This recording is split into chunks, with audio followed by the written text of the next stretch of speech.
मेले का आंखों देखा हाल।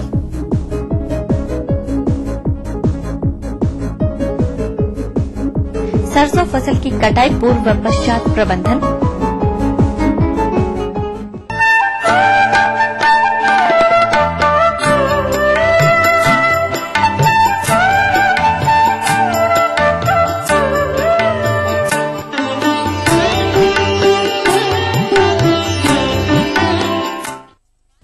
किसान भाइयों, कार्यक्रम के कल के अंश में आपने देखा पूसा संस्थान नई दिल्ली में आयोजित किसान मेले की प्रमुख झलकियां।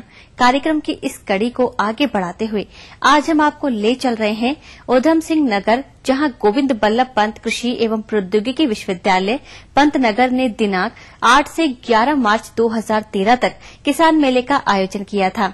इस मेले की विशेषताएं, उद्देश्य क्या थे, जानते हैं विश्वविद्यालय के निदेशक प्रसार शिक्षण डॉक्टर YPS डबास से।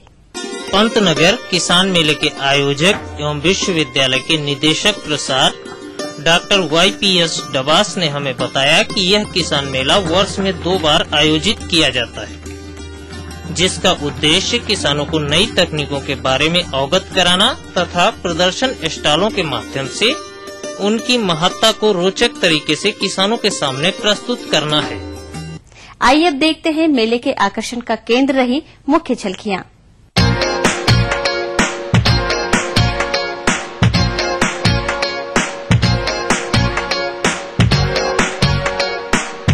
मैं ये मेला में दूसरी बार स्टॉल लगा रहा हूँ और यहाँ काफी कुछ अच्छा देखने को मिलता है। पूरे इंडिया से दूर दूर से किसान आते हैं और अपनी नई नई समस्याएं रखते हैं, जिससे कि हम लोग उनका समाधान करने की कोशिश करते हैं।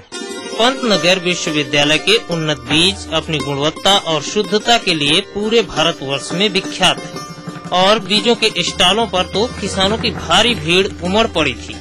मेला में चूंकि हम लोग किसान हैं, किसानों से जुड़े रहते हैं, इस नाते से यहाँ उन्नतशील बीज मिलते हैं, जिनकी ले जाकर के पैदावार बीजों से जो है काफी बढ़ती है। मेले में आए किसान समूहों द्वारा कुछ जानकारियाँ भी मांगी गयी, जिनका कृषि वैज्ञानिकों द्वारा उत्तम समाधान दिया गया। इस बार मेहनत ज्यादा लगा है, मेहनत करने का मेले में फसल का ज्यादा गवर्नमेंट जोर देती है, मगर उसका रेट सही नहीं मिलता। और मैं पूछना चाह रहा हूँ कि आम के बाग जब बड़े ये हो जाते हैं, घने हो जाते हैं, इसमें मतलब वो फल क्यों नहीं देते हैं? जैसा कि हमारे एक किसान भाई ने अभी प्रश्न उठाया है कि अगर आम का बगीचा बहुत घना हो जाए, बहुत पुराना हो जाए, तो उसमें फल नहीं लगता है, उसके लिए क्या करें? इस संबंध में हम आप सभी को बताना चाहेंगे कि जब आम का पेड़ 40 साल 50 साल का हो जाता है तो वो घना हो जाता है। घना इसलिए हो जाता है कि उसकी शाखाएं बहुत लंबी हो जाती हैं। देख रहे हैं आप, इस बगीचे में खड़े हैं, सब एक शाखाएं दूसरे को छू रही हैं। सबसे बढ़िया तकनीक जो है इसकी कटाई छटाई जो करते हैं, तो कटाई छटाई बहुत ही सीवियर, बहुत ही ज्यादा करना है उसको, और उसी कटाई छटाई को हम एक नाम देते हैं। क्योंकि बहुत ज्यादा कटाई छटाई करनी है तो उसका नाम देते हैं, इंग्लिश में बोलते हैं रिज्यूनेशन, जिसका हिंदी में मतलब होता है जीर्णोद्धार। विश्वविद्यालय द्वारा आयोजित इस मेले में कृषि यंत्रों की भी बहुत बड़ी श्रृंखला थी। विभिन्न प्रकार के कृषि यंत्र अपने आप में अलग अलग उपयोगिता रखते हैं, जिनके बारे में किसानों को पूरा समझाया गया। साथ ही साथ किसानों ने इनका प्रदर्शन करके भी देखा। देखिए, यहाँ पर एक ICR नेशनल प्रोफेसर परियोजना चल रही है, जो कि 2006 से चल रही है, और उसके तहत हम लोगों ने 6 टेक्नोलॉजी को रिलीज किया है। ये टेक्नोलॉजी जो कि है पहाड़ी क्षेत्र के लिए किसानों के लिए है। इसमें जिसका नाम है पंत ICR एनिमल रान 6-in-1 टीलेज आउटफिट। कहने का मतलब है कि ये बैलों से चलने वाली टेक्नोलॉजी है और इससे हम 6 कृषि क्रियाएं कर सकते हैं। दूसरी टेक्नोलॉजी जो कि हम लोगों ने रिलीज की है, जो पेटेंट कराया है और कमर्शलाइज हो गई है, वो जो कि है जमीन के नीचे जो कड़ी परत है उसको तोड़ने के लिए है, और इस मशीन का नाम रखा है हम लोगों ने पंत ICR सब सॉइलर कम डिफरेंशियल रेट फर्टिलाइजर एप्लीकेटर। तो इस मशीन का आविष्कार हम लोगों ने गन्ना की पेड़ी के प्रबंधन के लिए किया है। इसका सूक्ष्म नाम जो रखा गया है शुगर केन रैटून मैनेजर। हजारों एकड़ में इस मशीन को हम लोग चलाए हुए हैं और करीब 35 से 40% तक पेड़ी की पैदावार में वृद्धि पाई गई है। जितनी भी मशीनें हैं लगभग 40,000-45,000 में ये बन जाएगी। इसी मेले के एक और दृश्य में किसानों और कृषि वैज्ञानिकों के बीच खुला संवाद हुआ किसान अपने सवालों का उपयुक्त जवाब पाकर काफी संतुष्ट हुए। हम बता दें कि हमारा जो संस्थान है वो औषधि सघन पौधों पर अनुसंधान कार्य करता है और जो किसानों के बीच में बहुत ही प्रचलित जो पौधे हैं उनमें मेंथा बहुत ज्यादा प्रचलित है और हमारे 2-3 साल पहले एक नई और प्रजाति निकाली है हम लोगों ने सिम सरयू, किसान मेले में भी उपलब्ध करा रहे हैं और अपने संस्थान से भी इसकी पौध दे रहे हैं। इसकी जड़ जो है एवरेज क्या आ रही है सर इसकी? तो ये जो हमारी प्रजाति है सिम सरयू, इसमें 70 से 75 किलो प्रति एकड़ तेल निकलता है। एक अलग बात आती है इसके रुपाई के समय, लोग कहते हैं खरपतवार बहुत हो जाता है, पेंडिमिथिलिन आती है उसको छिड़कते हैं। उसके तरीके अलग अलग हैं, रुपाई पर कब कैसे छिड़केंगे, उसको जो जड़ लगाते हैं सीधे से उस पर कब छिड़केंगे। डॉक्टर साहब अभी आप बता रहे थे खरपतवार के बारे में, पेंडामिथिलिन जब हम सकरस गाड़ते हैं तुरंत पानी दे दिया जाता है तो कब प्रयोग करना चाहिए? तीसरे दिन या चौथे दिन हर हालत में पेंडामिथिलिन के 24 घंटे में नहीं हो पाता है, पानी सूखेगा ही नहीं खेत में, वो अलग बात है। तो तब लगाइए जब चलने लायक हो जाएगा। डोज होती है 1.3 लीटर, 1.3 लीटर प्रति एकड़ और इसको 8 से 10 टंकी पानी में बनाइए और उसको छिड़काव कर दीजिए। इतना ही नहीं, मेला परिसर के बाहर भी विश्वविद्यालय के प्रदर्शन प्रक्षेत्र पर भी किसान और कृषि वैज्ञानिक एक साथ खड़े होकर संवाद करते नजर आए।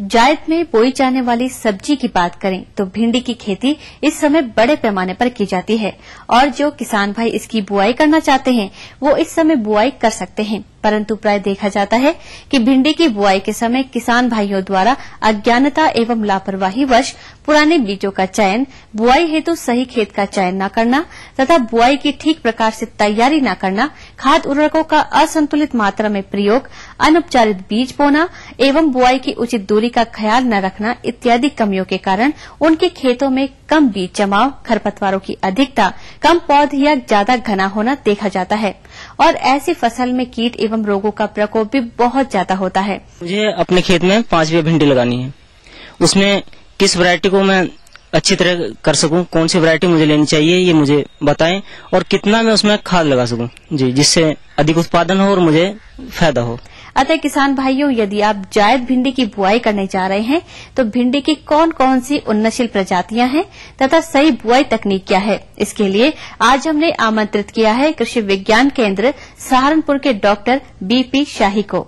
तो चूंकि ग्रीष्मकालीन किसान भाई जो ये भिंडी का लगाने का समय है वो फरवरी से मार्च का महीना है। किसान भाई जो हम खेत की तैयारी कैसे करें, तो चूंकि किसान भाई जो आप खेत की जुताई कर लें और 2-3 बार आप कल्टीवेटर से जुताई करने के बाद उसमें मिट्टी को एकदम, जो भी सब्जी लगाते हैं उसकी मिट्टी एकदम भुरभुरी हो जानी चाहिए। अंतिम जुताई के समय किसान भाई उसमें सड़ी गोबर की खाद या कंपोस्ट की खाद, उसके बाद नाइट्रोजन, फास्फोरस और पोटास की बात करते हैं।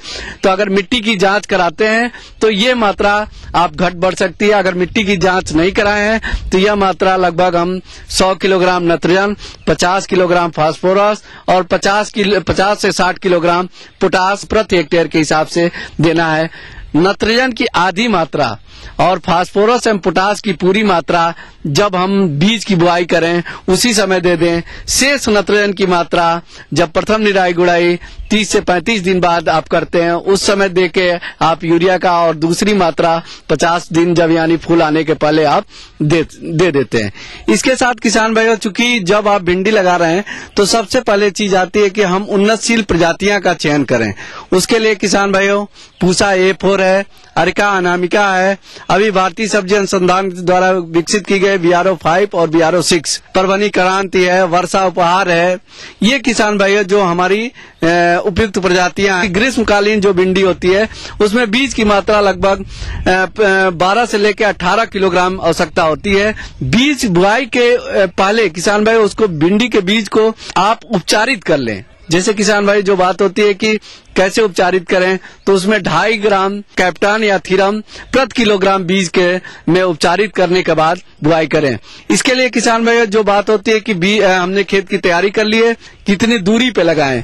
चूंकि ग्रीष्मकालीन जो भिंडी होती है किसान भाइयों, उसमें हम मेड़ों पे और समतल क्यारियों दोनों में लगा सकते हैं। किसान भाइयों जो हमारी कतार से कतार की दूरी होगी लगभग 30 सेंटीमीटर होगी, और जो हमारी पौध से पौध की दूरी होगी वो लगभग 20 सेंटीमीटर की दूरी पे लगाते हैं। चूंकि किसान भाई जब हम लगा लेते हैं तो उस समय अगर खेत में नमी नहीं है, तो अगर आप मेड़ पे लगाते हैं तो किसान भाई आधे डोल तक उसमें सिंचाई तुरंत दे दें, जिससे उससे जमा होगा। अगर खेत में समतल खेत में बुआई किए हैं तो उसमें लाइट इरिगेशन यानी हल्की सिंचाई आप कर दें।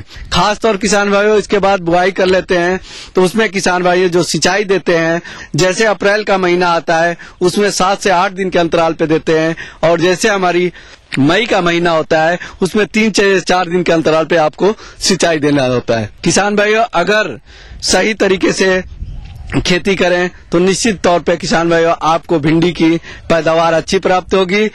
अन्नदाता कार्यक्रम में समय हो चला है एक ब्रेक का।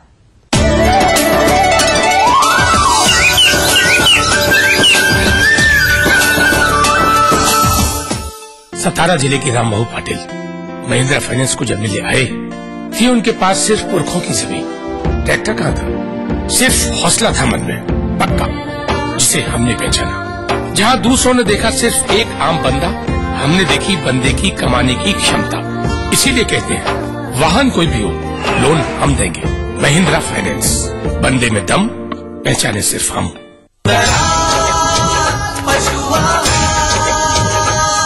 असली भरोसेमंद दयाल पशु आहार, दूध दमदार, आप शानदार। कृषि एवं कृषि आधारित व्यवसायों में किसानों के सामने आ रही बाधाओं एवं चुनौतियों के समाधान हेतु अन्नदाता लेकर आया है निःशुल्क फोन हेल्पलाइन सेवा 1800-425-4085 सोमवार से शनिवार साय 5 से 6 बजे केवल उत्तर प्रदेश एवं उत्तराखंड हेतु।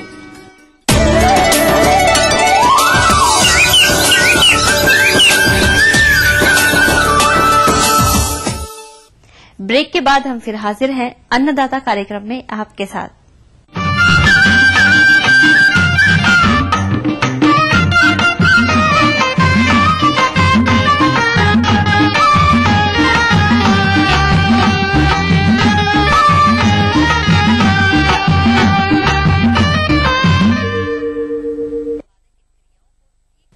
तिलहनी फसलों में सरसों का एक विशेष स्थान होता है, जिसकी खेती बहुत से किसान भाई करते हैं और अच्छी आमदनी प्राप्त कर रहे हैं। तो किसान भाइयों, यदि आपने सरसों की बुआई की है तो आपकी फसल इस समय कटाई के योग्य हो गई होगी।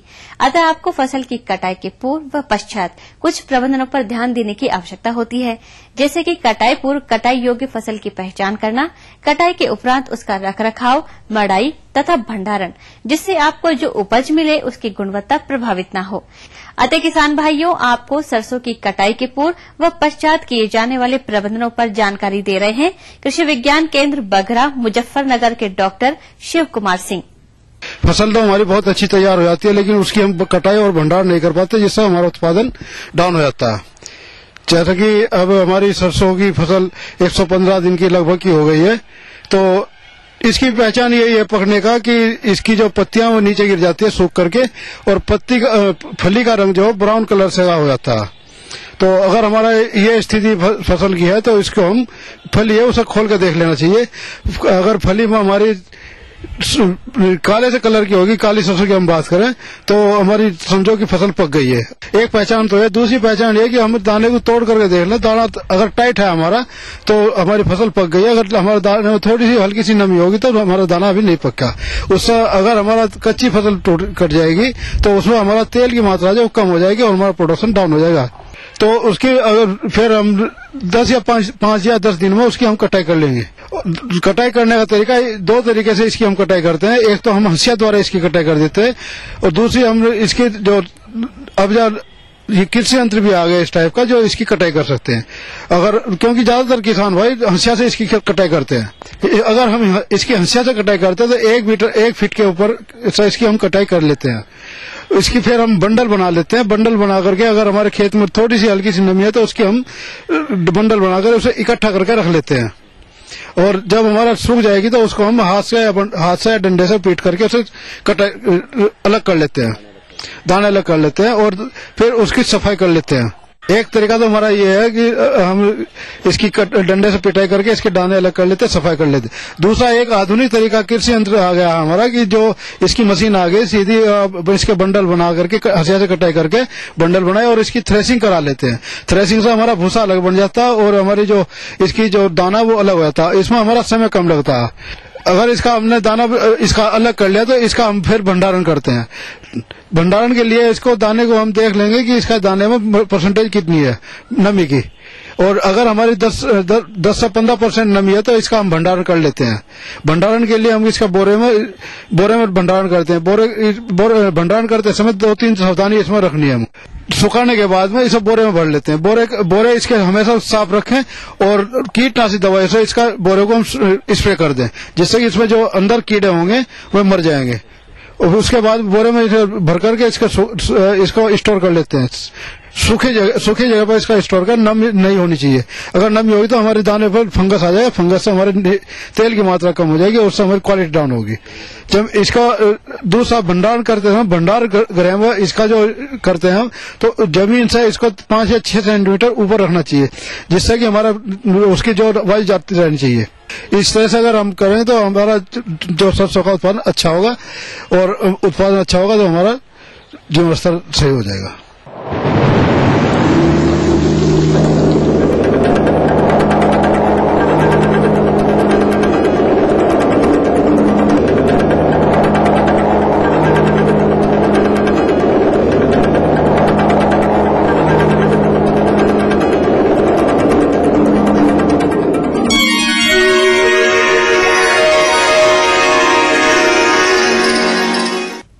इस सप्ताह कैसा रहेगा मौसम का मिजाज कृषि कार्य हेतु?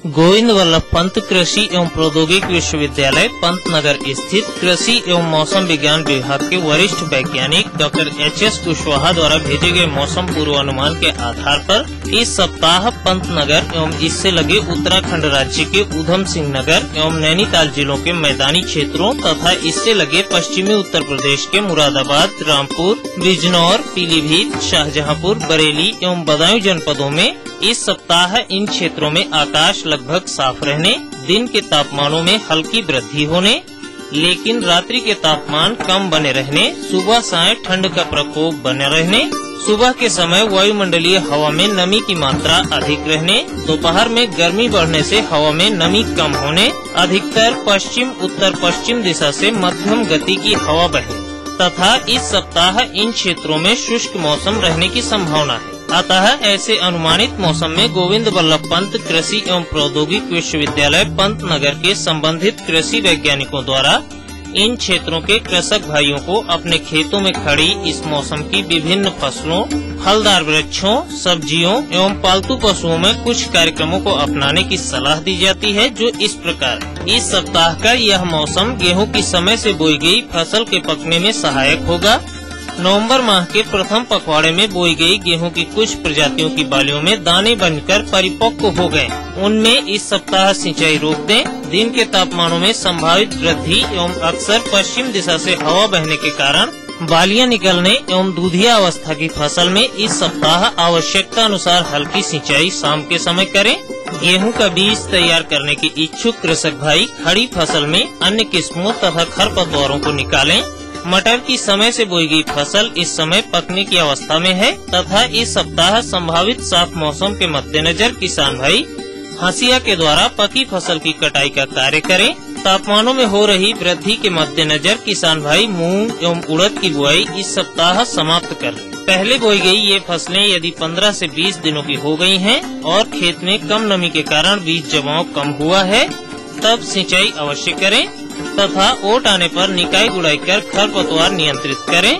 घने पौधों को निकालकर पौधों से पौधों के बीच की दूरी 10 से 15 सेंटीमीटर नियंत्रित कर दें। सूरजमुखी की फसल में ऐसे मौसम में कम नमी की दशा में हल्की सिंचाई करें। गन्ने की बुआई हेतु इस सप्ताह भी अनुकूल तापमान रहेगा, अतः किसान भाई गन्ने की बुआई जारी रखें। आम के पेड़ों में इस समय फल बन रहे हैं अथवा फूल खिल रहे हैं। साथ ही इस सप्ताह धूप खिलने के कारण मौसम साफ रहने की संभावना है।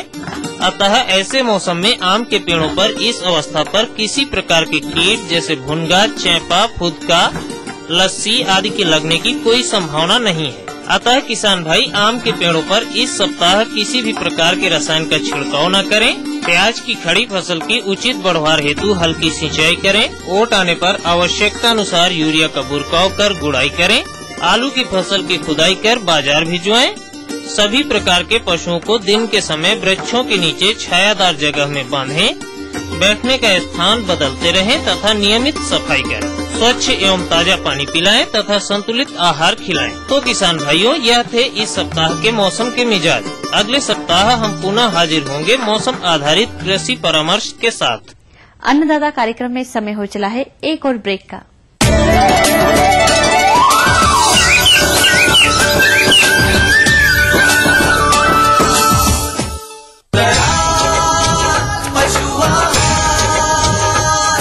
असली भरोसेमंद दयाल पशु आहार, दूध दमदार, आप शानदार। बढ़ रही है जनसंख्या, घट रही है जोत, ऊपर से महंगाई का बोझ। विश्व बाजारों में जारी है प्रतिस्पर्धाओं का दौर। कृषि उत्पादन और आमदनी बढ़ाने की होड़। हम बताते हैं आपको कैसे करें कम लागत में अधिक उत्पादन। उन्नत बीज, नई तकनीक और विविधीकरण से बनाए संपूर्ण, समृद्ध और खुशहाल भारत। अन्नदाता देखिए हर रोज सुबह 6:30 बजे।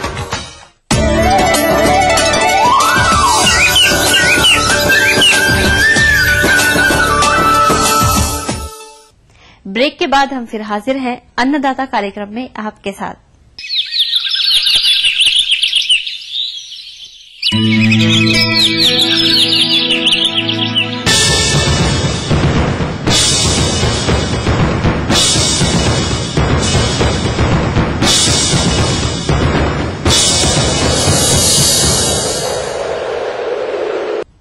रोज की तरह अन्नदाता हेल्पलाइन में है पूछे गए प्रश्नों का समाधान। निःशुल्क अन्नदाता हेल्पलाइन में आज जो प्रश्न शामिल हुआ है उसे पूछा है भनवापुर आजमगढ़ से राकेश खत्री ने। आप दुधारू पशुओं के ब्यात के समय रखी जाने वाली सावधानियों के बारे में जानकारी चाहते हैं, तो इसके लिए देखिए कार्यक्रम की यह प्रस्तुति। मैं अपने किसान भाइयों से कहना चाहूंगा कि पशुपालन करते समय जो हमारे ज्ञापन पशु है उनका ध्यान रखना चाहिए। जैसे कि उसके ब्याने का समय आएगा तो उसका विशेष ध्यान रखें कि महीना 10 दिन पहले उन अन्य पशुओं से अलग कर दें, ताकि वो मतलब जो है बच्चा सही रहे, नहीं तो दूसरा पशु उसको सिरसर मार के नुकसान दे सकता है। उसके अलावा जब हमें ये दिखे कि भाई अभी आज या 1-2 दिन में ब्याने वाली है तो उसके पास पशुपालक को उसके पास रहना चाहिए 24 घंटे। ध्यान रखें कि किस टाइम ब्याएगी, तो उस टाइम हमें जो है एक तो बढ़िया कैंची या ब्लेड और टिंचर, आयोडीन ये सब अपने पास रखने चाहिए। और जैसे हमें उसमें दिखे भाई आज ब्याएगी तो उसका ध्यान रखें। जैसे कि उसके अंदर बेचैनी होगी, दर्द होगा, उठेगी, बैठेगी, तो ये उसका सबसे पहले लक्षण है। तो जैसे ही वो बैठेगी और हमें दिखाई देगी भाई अब ब्याने वाली है, तो उसका सबसे पहले वो प्लेसेंटा दिखाई देगा। हमें दिखाई देगा कि उसकी जो है योनि से लगभग गब्बारे जैसा एक पानी की थैली दिखाई देगी और उस थैली के अंदर बच्चे के अगले पैर दिखाई दें। अगर उसको लगभग दिखाई दिए तो समझ लेना चाहिए कि हमारी गाय लगभग 10-15 मिनट में ब्याह जाएगी। तो जैसे ही हमारी गाय या भैंस ब्याएगी, वो लगभग ज्यादातर गाय भैंस नीचे लेट करके ब्याती हैं, तो जैसे उसके अगले पैर बाहर आए तो हमें थोड़ा सा पीछे बैठ के बड़ी सावधानी पूर्वक, जैसे वो जोर लगाती है तो हल्का सा सहारा हमें उसमें उसके साथ साथ लगाना चाहिए, जिससे उसको ब्याने में आसानी हो जाएगी। ज्यादा एनर्जी लगाने की जरूरत नहीं होगी और आसानी से वो ब्याह जाएगी। ब्याने का समय ज्यादा से ज्यादा 25 मिनट तक होना चाहिए। अगर उससे ज्यादा तक हमारी कोई पेशाब की थैली या खुर बच्चे के नहीं दिखाई देते तो हमें तुरंत चिकित्सक बुलाना चाहिए। हो सकता है बच्चा अंदर टेढ़ा मेढ़ा हो, जिससे ब्याने में कठिनाई हो। अगर हमें उसको ज्यादा इंतजार करते रहे तो हो सकता है बच्चे की जान भी चली जाए। जैसे ही बच्चा बाहर निकलेगा तो हमें साफ सुथरे बोरी गट्टे पे लेटाना चाहिए और साफ कपड़े से लेकर के उसका शरीर सारा पोंछना चाहिए और मुख में उंगली दे करके उसका जो है थूक झाग जो भी है वो निकालना चाहिए, ताकि बच्चा सही तरीके से सांस ले सके। उसके बाद कैंची या ब्लेड से उसका नालों काटे और तुरंत करड़ा बंद लगा दे, जिससे अंदर उसके बैक्टीरिया प्रवेश ना हो। नालवा है उसको टिंचर आयोडीन में डबो दें, जिससे वो कीटाणु रहित हो जाए, उसके अंदर बैक्टीरिया प्रवेश ना हो। वो जैसे ही बच्चे का नालवा कटा उसके बाद तुरंत हमें उसके या तो गाय या भैंस उसको चाटेगी, हलचल होगी, शरीर की मालिश जैसे हो जाएगी, रक्त संचार बढ़ जाएगा, जो खून भी कहीं जमा हुआ है उसका संचार बढ़ेगा और बच्चे में उत्तेजना बढ़ेगी, नहीं तो बच्चा सुस्त पड़ा रहेगा। ये सब काम करने के पश्चात फिर अब लगभग 2 घंटे बाद बच्चा थोड़ा खड़ा हो जाए और उसको जो है भूख लगे, क्योंकि उसका भोजन का संपर्क कई घंटे पहले छूट जाता है, वो भूख से परेशान रहता है। जन्म के समय बच्चे को जब हम पहला दूध पिलाएंगे उसका विशेष योगदान है, तो उसमें हम कोशिश यही रखें कि कम से कम बच्चे को 1-1.5 लीटर से कम ना दूध पिलाएं। अगर वो बच्चा नहीं थन को पकड़ता तो उसको अलग से जो है निप्पल आदि से देना चाहिए। ये जो शुरू का जो खीस है, ये जो है इसके अंदर रेजिस्टेंस पावर ज्यादा होता है, प्रतिरोधक क्षमता बहुत होती है बीमारी से लड़ने की, जीवन में काम करने के लिए।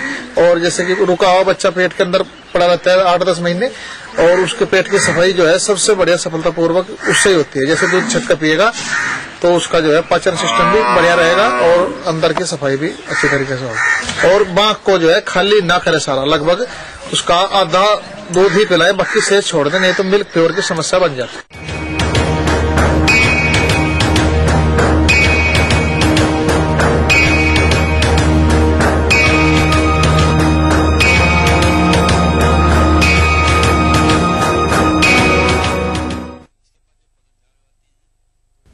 अब रुक करते हैं प्रदेश की प्रमुख मंडियों की तरफ।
किसान भाइयों, अन्नदाता तत्पर हैं आपके लिए, क्योंकि आपकी समस्या हमारा समाधान।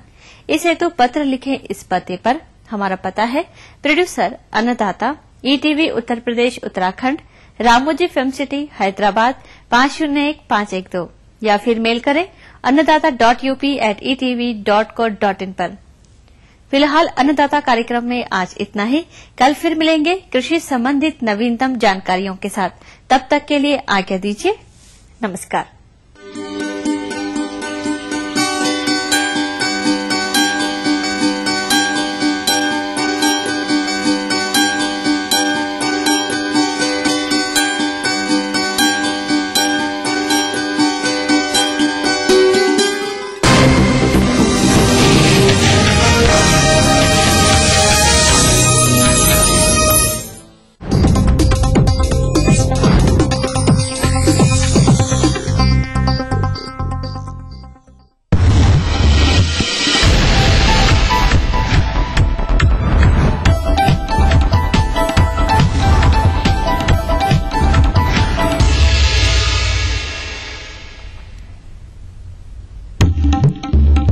डीएमके की समर्थन की वापसी के बाद केंद्र में बढ़ गई यूपी की ताकत।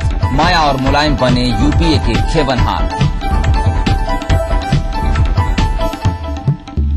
अलीगढ़ में झुग्गी झोंपड़ी पर ट्रक पलटने से 5 बच्चों समेत 7 की हुई मौत। दुर्घटना में 2 की हालत गंभीर। महोबा में शराब की लत ने ले ली 3 की जान। शराबी पति ने पत्नी और बच्चे समेत खुद को किया आग के हवाले। बुलंदशहर में पुलिसिया रवैये से नाराज युवती ने खाया जहर। एसएसपी की फटकार के बाद जान देने की कोशिश।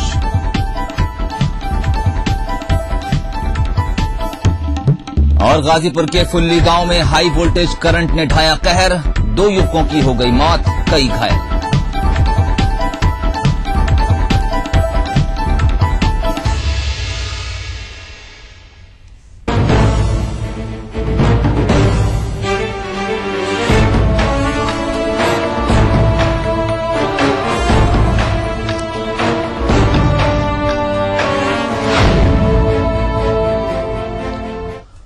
नमस्कार, अपना यूपी में आपका स्वागत है। मैं हूं सुहेल खान।